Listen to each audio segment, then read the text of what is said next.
বিদেশে থেকে বক্তব্য রাখছে যে আওয়ামী লীগকে ছাড়া কোনো নির্বাচন নাকি বাংলাদেশে হবে না। মানে কেন হবে না? বিএনপিকে ছাড়া আপনারা নির্বাচন করেন নাই, বিএনপিকে সাথে নির্বাচন করেছেন। সুতরাং নির্বাচন বাংলাদেশে হবেই, এই ফেব্রুয়ারিতে হবে, এতে কোনো ভুল নাই। এবং ইনশাআল্লাহ আল্লাহর রহমতে বিএনপি ক্ষমতাও আসবে।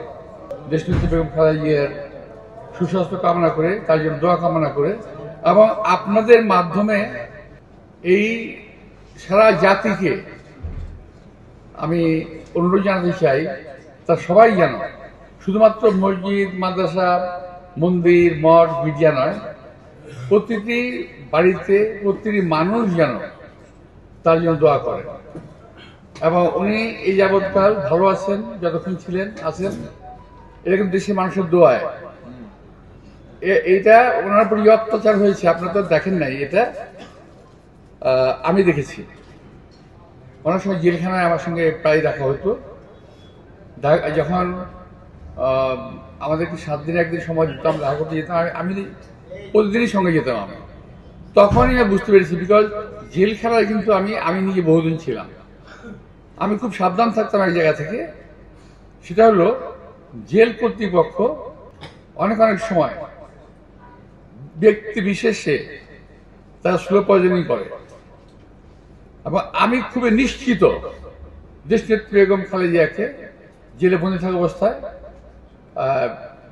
স্লো পয়জনিং করা হয়েছিল। এখন থেকে 5-7 বছর আগে ভারতীয় একজন সাংবাদিক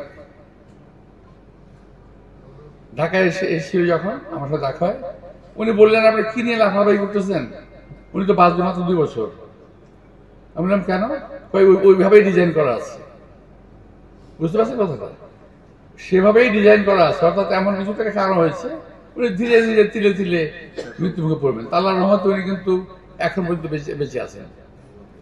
তো ওনার আজকে, হ্যাঁ, মানুষের হায়াত মহত্ব আছে, স্বাভাবিক, কিন্তু ওনার এই আজকে অসুস্থতাটা কিন্তু স্বাভাবিক অসুস্থতা নয়। এটা একটা অস্বাভাবিক পরিস্থিতির শিকার হয়ে উনি আজকে এই অবস্থায় উনি আছেন। যাই হোক, আমরা আল্লাহ তাআলার কাছে তার সুস্থতা কামনা করব। তো আল্লাহ যাকে চান তাকে হাত দিতে পারেন, আল্লাহ যাকে চান তাকে নিয়ে যেতে পারেন। এটা আমাদের আরবিটা বললাম না, সূরা আল ইমরানে আছে ওটা।